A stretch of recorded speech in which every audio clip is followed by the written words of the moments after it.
Thanks for joining us for this webinar today. My name is Michael Chang, Marketing Manager here at Retention Science, and I'll be the moderator for today. Hi, I'm Kimmie Shabtai. I'm the Director of Digital Marketing at Foodstirs. Hey, and I'm Andrew, Client Success Manager here at Retention Science.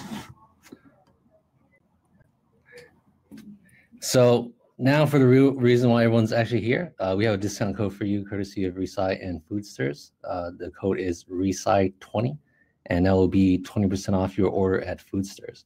If you haven't tried their products yet or you're really interested in doing so, here's your chance. Now I'm going to pass it over to Andrew and Kimmie, but before we do that, today's goal is how brands can be successful during the holiday season in 3 stages, starting with preparation, leading up to the rush, what type of strategies and campaigns can be used during this season, and how to keep your customers after. First, I'll do some quick introductions.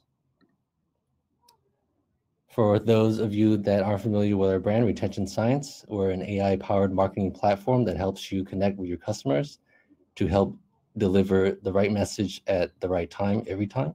We work with some of the major brands, big brands such as Procter & Gamble, Draper James, Figs, and of course Foodstirs. And Foodstirs is a DIY baked goods company that sells junk-free organic baking goods, and was also co-founded by Sarah Michelle Gellar. Now I'm going to pass this over to Kimmie and Andrew to introduce themselves and get you started on how you can dominate your holiday ROI in 3 phases. After that's done, we'll have our Q&A session. So for now, I'm going to hide the chat, but please chat your questions during the webinar, which I'll collect and save and have our speakers answer for you at the very end. Hi, I'm Andrew, Client Success Manager here at Retention Science. My job here is to kind of work closely with all the various different clients and just kind of make sure that they have a successful email campaign. A little bit about me. I've spent my time prior to Retention Science working at other startups like Ring and Shift, and also dabbled a little bit in the fashion world at Ralph Lauren. Alrighty, so let's just go ahead and get started. So today we're going to be talking about how Foodstirs and how other brands sort of approach holiday. We've broken this down into 3 kind of main stages. Before holiday, so what you do to prepare for the holiday rush. During, so what exactly do you kind of do during the actual season? What kind of campaigns do you run, and what sort of promotions do you run? And sort of last, what do you do after the holiday season? So let's go ahead and jump in and get started. After all, the holidays are sort of right around the corner. I think the toughest part about sort of preparing for any holiday season is just sort of orienting yourself and knowing where to get started. Kimmie, as I know this is sort of an area that you really specialize in, I would love for you to sort of discuss when the best time to begin preparing for the holidays is, if there's even a best time, and sort of the formula that you have, if there's even a formula. So planning is super important for the holidays because it's the most important time of the year for a lot of businesses. And so I kind of keep one of my mom's slogans in mind that failing to plan is planning to fail. So be sure to plan ahead, and as early as you can plan ahead, the better. So if holiday is going to be the most important time of the year for you, and for a lot of brands, it's when they bring in 30 to even 50% of their sales, don't procrastinate. Don't leave this till the last minute. Think about what does your audience need to know about, what products, what promotions, and how you're going to communicate that with organic social, paid social, email. How are you going to align that message across all of your channels? And how are you going to balance your promotional content with your branded content? So the way that I get all my ducks in a row and I plan with my team is I create a promotional calendar that looks something like what's on your screen. And so as early as we possibly can, ideally at least a month before, I ideate and I list out what are our campaigns, what emails are we going to launch, what is the text going to look like, what is the design going to look like, and then how is my social media going to align with that so that my messaging stays consistent across all of our brand channels.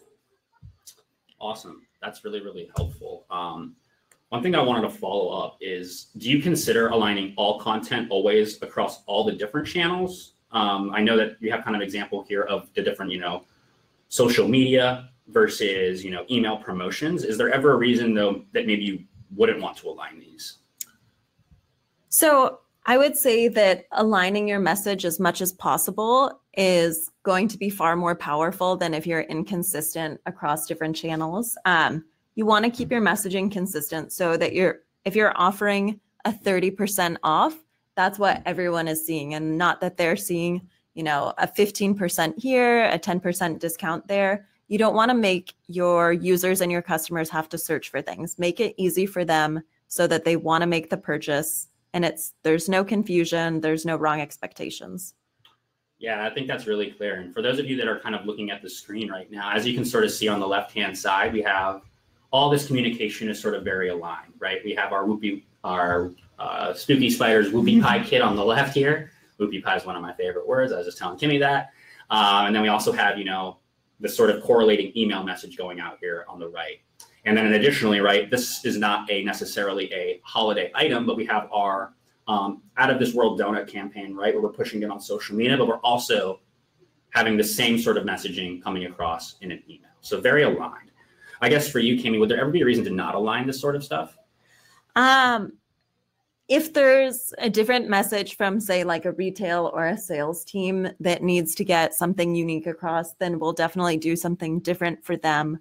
But we try and stay as aligned as possible. When we are not aligned, that's when you tend to see a spike in customer service issues. And it can be really a big headache for the team. It can cause a loss in revenue.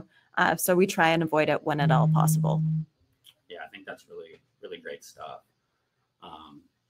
Sort of continuing on, and I guess kind of taking up the last side, it looks like, you've learned a lot sort of from prior seasons. And I know this is sort of our second year together. And it seems like, obviously like keeping messaging consistent is something that you have learned from the past.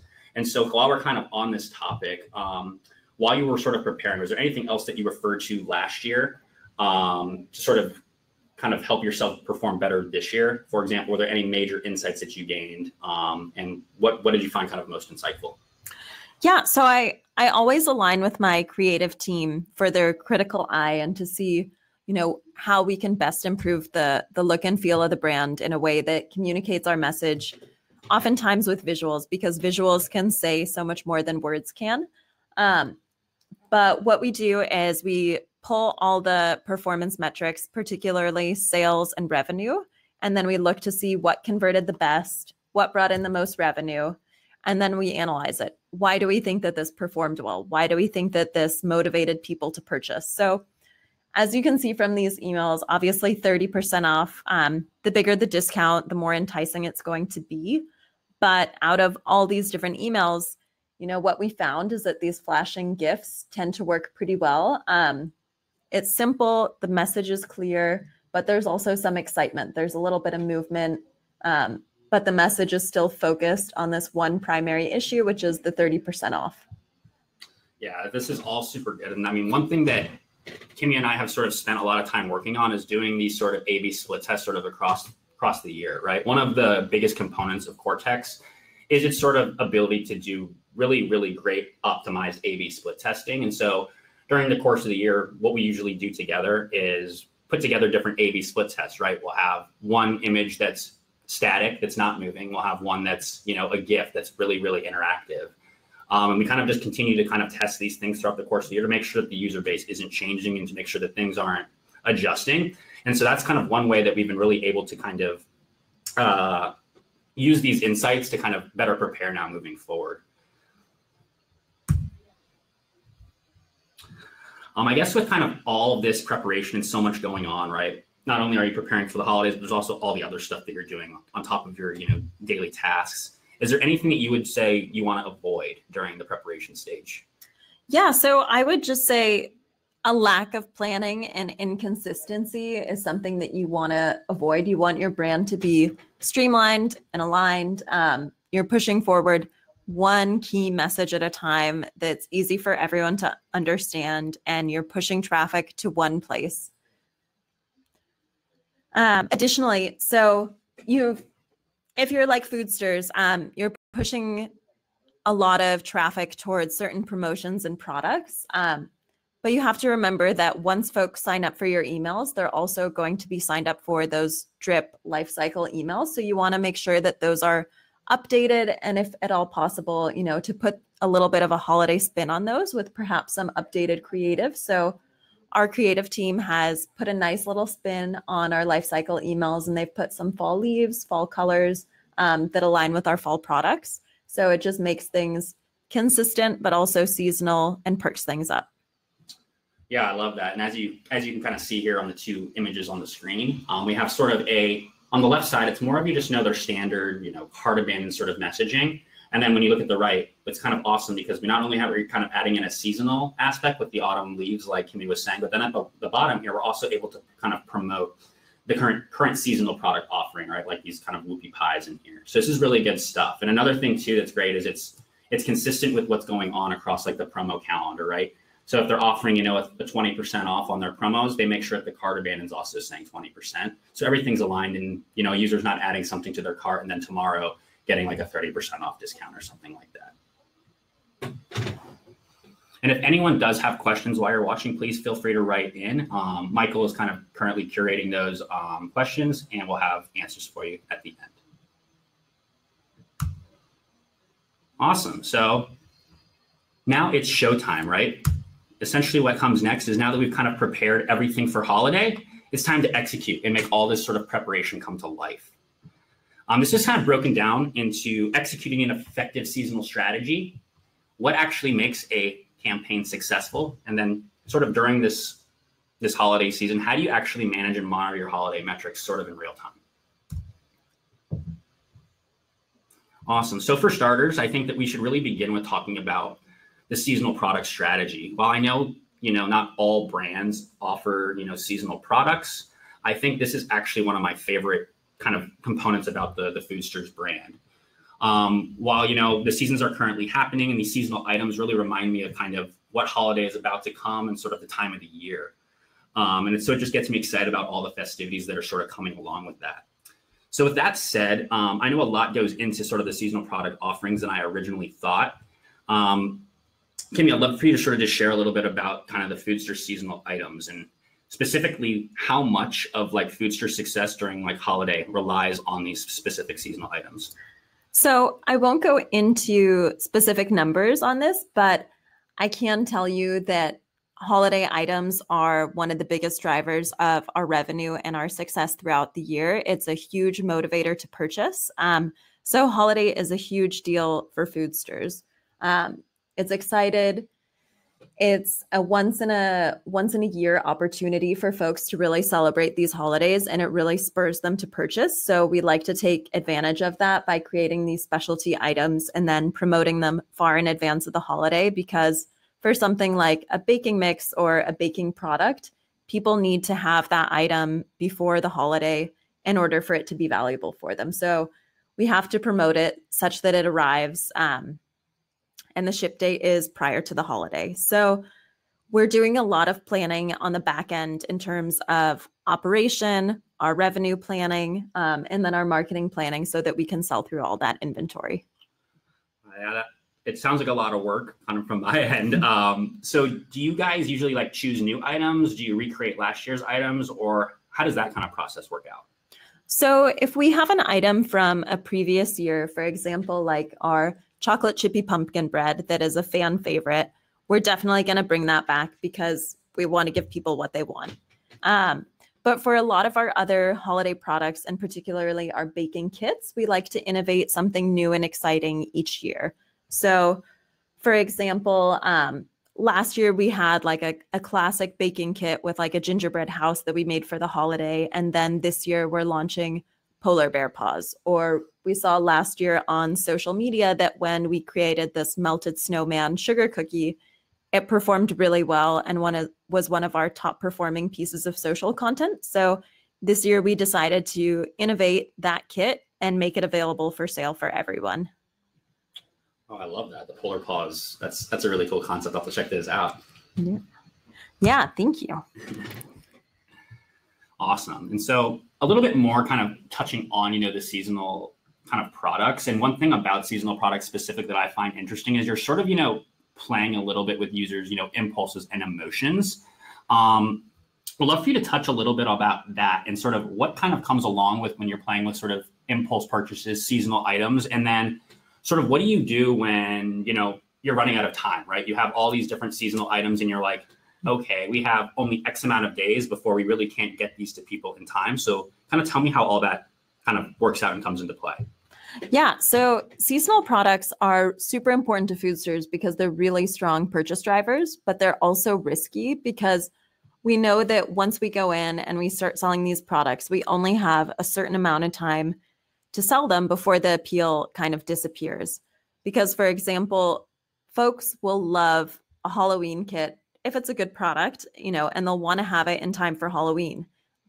And you can discount it, and that will increase the sales velocity and the amount of products that get purchased. However, come say like the 30th of October or the 31st, the desirability for that product is pretty much minimal regardless of the price because folks know that they're not going to get it in time to celebrate the holiday with it.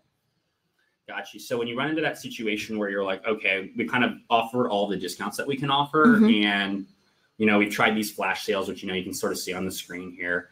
So what happens when you've run out of ideas? Like, what's sort of the next kind of creative idea that you guys have been able to come up with at Foodstirs? Yeah. So one of the things that you taught me last holiday season was to look at the time when folks are most receptive to your emails, when folks open the most amount of emails and when they purchase the most. So we've definitely started optimizing the time of our email sends on ReSci according to that open rate and conversion rate. And that has been super helpful. And then another way that we help move through some of the products is by bundling them together. So we might offer a buy two, get one free offer, or we might offer something like a mystery bundle where you get a mix of fan favorites from prior seasons, as well as a mix of evergreen products that are seasonless. Yeah, the mystery bundles are a really, really good idea. I think what it does is it still allows you to get that inventory out with, out really having to worry about, okay, we got all this Halloween stuff. Now, what do we do with it? It's just sort of a safe bucket to throw it in because people are knowing that they're getting a really, really good deal. Yeah.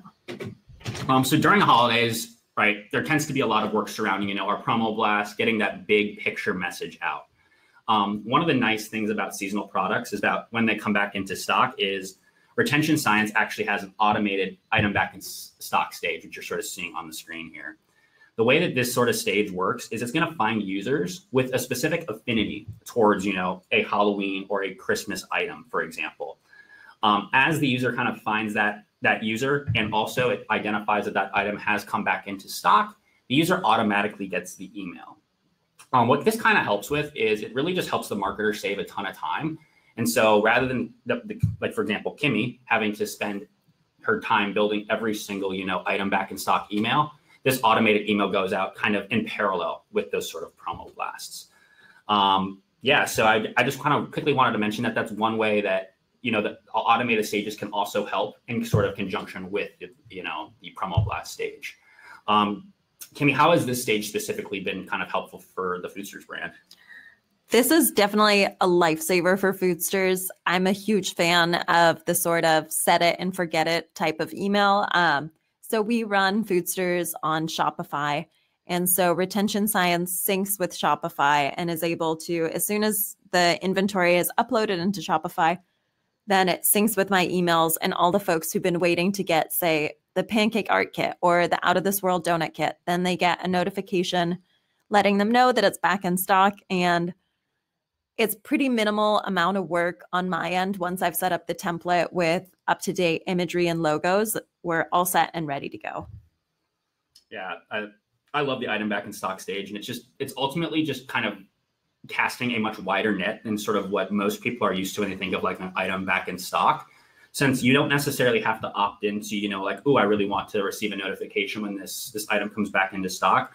Our system sort of automatically is identifying those users and placing them into this stage on its own. And so it's just one less step that you have to do, right? You don't have to actually capture the email addresses. Instead, we already have those email addresses and we're just sending this email based on their user actions. So in addition, to the item back in stock, ReSci also offers 2 additional options for your blasts. For, your urgent sort of messages, like, hey, we have our sale today, it's 30% off. We use, the promo blast, which is kind of what most email marketers are very, very used to.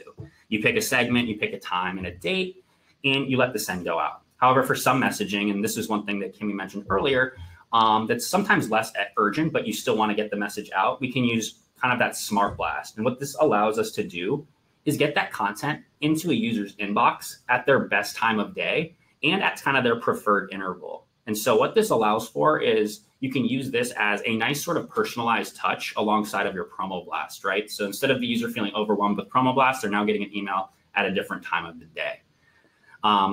What have you found specifically to sort of work for your kind of campaigns during the holiday season, especially for Foodstirs? Yeah, so I definitely love the smart blast throughout the year when it comes to holiday, particularly as we're getting closer to Black Friday and to Christmas. Then I lean a little bit harder into the promo blast because I want folks to purchase and I want them to purchase immediately. So you can also download the data from Retention Science of when folks are opening the most emails and converting. And so oftentimes that's when I will schedule our promo blasts. Also, within 24 hours of sending out the email, I'm going to take a look at the data and I'm going to see how many conversions did that bring in, what products are selling as a result of that email. And so what we found at Foodstirs is that oftentimes a really product-focused email will have a halo effect and it'll increase sales of oftentimes all the products, particularly our fan favorites. So we'll do a little bit of focus on that. Last year, we had some pretty great results on Retention Science. So we doubled the amount of promotional emails. And then we found that just by doubling the amount of emails, we increased our revenue by 426%, which was an incredible, incredible ROAS. And shout out to my creative director for making all those emails. Really appreciate it. But so, I think what a lot of marketers are paying attention to during holiday is CPMs are so high across all the platforms. But for Retention Science, you just pay one flat fee and then you can send out as many emails as possible. So essentially, the more emails that you send, the cheaper it gets per send versus like if you're on Facebook or Instagram, every single ad that you publish, every, viewer that you get, you're going to have to pay additional money.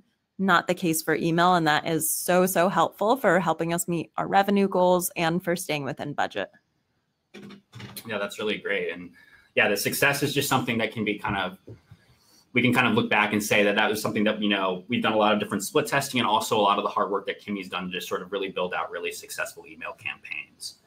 And sort of to kind of showcase how some of these campaigns can look, I wanted to kind of quickly show last year's Foodstirs campaign for everyone here that's kind of watching. And just to kind of keep in mind, this specific campaign drove 93% of the revenue for the holiday season last year and accounted for over 95% of the conversions. And so I just kind of quickly wanted to sort of show you the flow that went through here. So to get started, right, we have our clear message here, right? This is clearly going out around, the holiday time. We have a clear 20% off.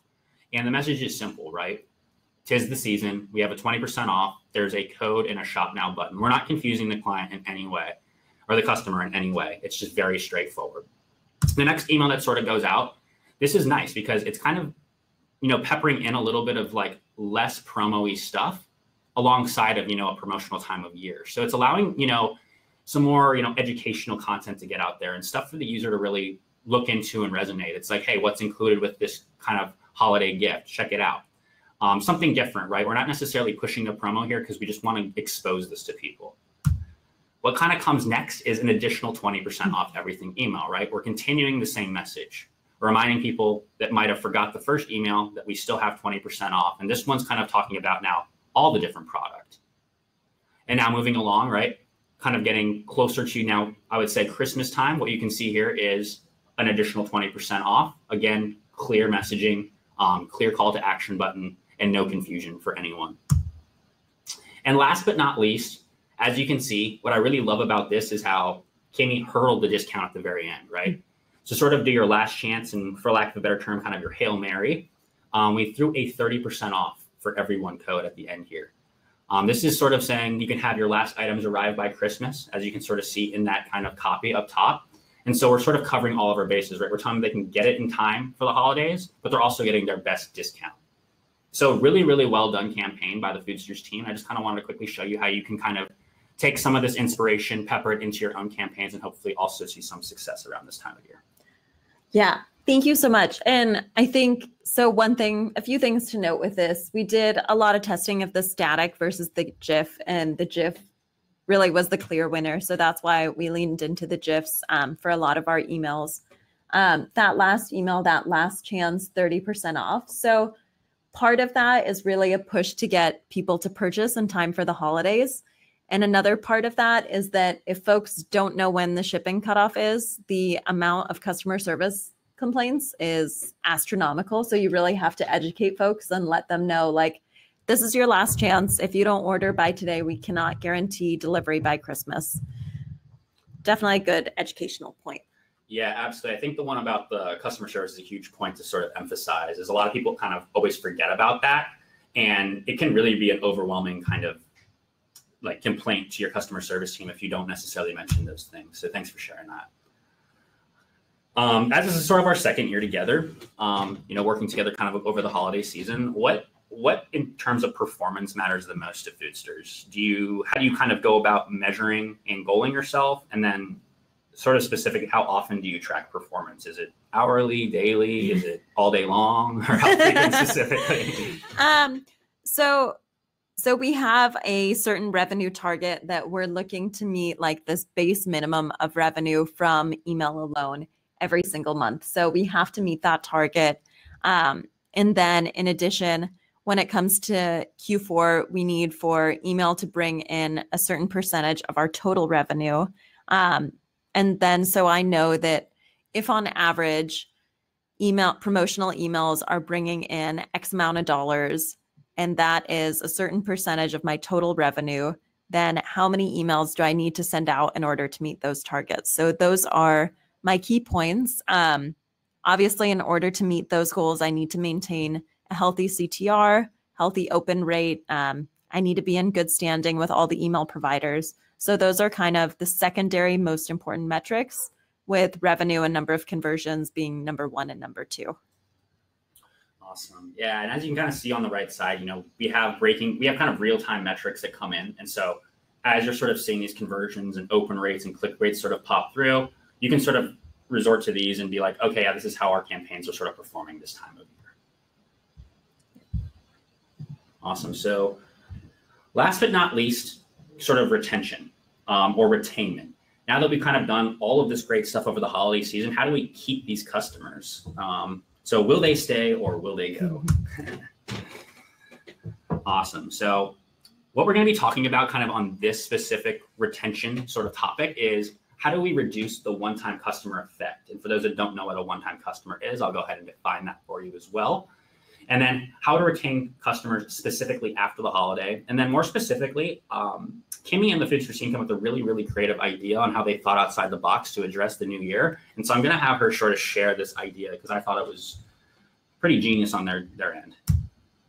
So what is the one-time customer effect? So for those of you that are not necessarily familiar with the term, the one-time customer effect is when someone comes to your website because they see that you have a 30% off sale for the holiday season, and they're really only there to take advantage of that huge discount one time, and they don't ever plan on coming back. The worry with these sort of one-time customers is they're going to be on your active users list, and you're going to email them, and they're never going to buy or engage with the email again. And so kind of knowing this, how does Foodstirs sort of handle the one-time customer effect? And so I think it's one thing that we want to look at is we don't want to necessarily focus too much on the one-time customer effect. One of the nice parts about sort of retention science is that users are always going to be placed in the correct flow depending on their necessary actions. And so rather than manually having to create, a drip campaign or steer a customer down some sort of specific path, this all becomes automated. So if you kind of look at the screen on the right-hand side, we have some stages up there that you see that say at risk or churn or needs nurturing. We have a built-in proprietary algorithm built by our data science team that identifies when a user is acting abnormally. And so say, for example, users who purchased once usually purchase again at day 90. This user, for whatever reason, hasn't purchased. And so what kind of this allows for is Kimmie and the Foodstirs team to really bulk up their at-risk, their churn stages during the holiday time, so that when the user falls into there, maybe the messaging is so nurturing and and really resonates with that user that they almost feel like they have to buy a second time. And so with all this built-in logic, Foodstirs doesn't really need to do any extra work. And I would love for Kimmie to just briefly touch on like how they've been able to sort of deal with the one-time customer effect, and if it's even been really an issue for them. Yeah, so I think, once you get folks into your email flow, you want them to continue purchasing. You probably paid some sort of price to get them into your email flow. Maybe you pushed out some social ads, maybe you had some banners, content, whatever it is, likely you paid for them in some sort of way. So you want to get the maximum amount of value out of them that you can. So obviously our biggest discounts of the year are going to be in holiday, but we want to ensure that once they make that purchase, that they continue to purchase and bring in revenue. So it's super nice for Foodstirs that everything is automated. So we create emails in our drip flow and our life cycle that are updated with our latest messaging, our latest logos and imagery. And then it's pretty automated from there. And so you kind of like let Jesus take the wheel, let retention science take the wheel. So it's super helpful for us. So then I can shift more of our energy and focus into marketing, particularly for our promotional emails, which bring in a ton of sales. Yeah, I think that's really awesome. I mean, one of the best parts I think about Cortex and being able to kind of work with my different clients is they can rely heavily on sort of the machine learning and the AI and not have to necessarily, think outside the box. If they have the segmentation set up, they have the stage there. All they really need to do is be more cognizant of like, what did the user receive initially? So maybe they converted off a 30% discount. Maybe we just want to make sure that they're getting at least a 30% discount this time, since we know that they're a incentive-driven user. And so the next slide that I wanted to kind of quickly talk about is how sort of Foodstirs really thought outside the box. We're kind of after holiday, right? We're always heading into a new year, and constantly people are thinking of the concept of, my New Year's resolution and the new year, the new me. And so the Foodstirs team actually came up with, I think, is a really cool product offering and idea to sort of address this. So I'll have Kimmie sort of talk to you guys a little bit about this. Well, thank you. So, I mean, one thing that a lot of folks do and that Foodstirs is trying to capitalize on is that folks will take the holidays and their time with their family to indulge and have those sweet treats that they have every single year, whether it's sugar cookies or gingerbread cookies or maybe a special holiday cake. But come January 1st, a lot of folks lean into those New Year's resolutions with new year and new you. And so we have these new products, the Foodstirs Junk-Free Bakery, and they are sweet snacks that are grab and go. They're sold in single serve portions, and they have 50% less sugar than their average competitor. So for example, one powdered sugar donut will have 50 calories and just 2 grams of sugar. So if you want to indulge, but not break your calorie count or not go over your Weight Watchers points, these are a super great way to do that. So that's something that we're definitely going to be focusing on this January and February, a little bit of indulgence, but without feeling bad, no preservatives, no super high calorie counts or anything like that. Yeah, they're also organic, and so it's good stuff. We're always, looking out for people and want to make sure they're eating healthy. And just to kind of remind everyone in the audience, you do have that 20% discount. So if you want to check these out, feel free to take advantage of that. Because I want to try definitely the powdered mini donuts, because it just reminds me of stuff that I grew up with. So sort of to wrap things up here, that was kind of the end of the majority of the sort of slides here. So just wanted to do a quick recap. So it's always important that we prepare a really sound plan. A sound plan is essential for a profitable holiday season. If you don't prepare, you cannot expect to do well. Right? We can practice and prepare all we want, but of course we also have to execute. So executing a really well thought out campaign and continuously monitoring for success. We want to make sure that we're kind of on top of everything all at once, right? If a certain item isn't going out, we need to sort of be very reactive, kind of in real time. Otherwise, we're sort of missing out.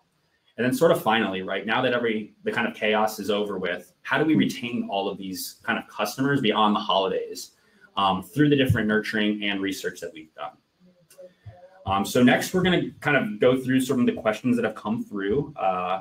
And Michael will kind of curate some of these, and we'll go ahead and answer them for you.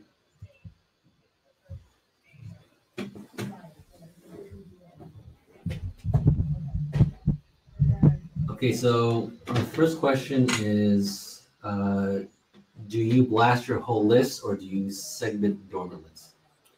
That's a really, really good question. And so sort of during the course of the year, as a kind of client success manager, I'm always constantly watching sort of email performance. And for those of you that are familiar with deliverability, I'm also watching email deliverability.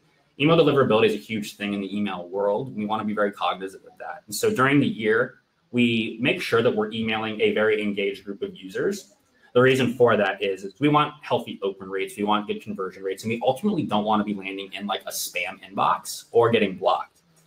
And so during the year, we kind of stick to that, path and stay on that course. However, when it comes to the holidays, we have to open up those parameters a little bit. The reason for it is maybe there's those customers who only want to buy during the holiday season, and they might not fall into our standard engaged list.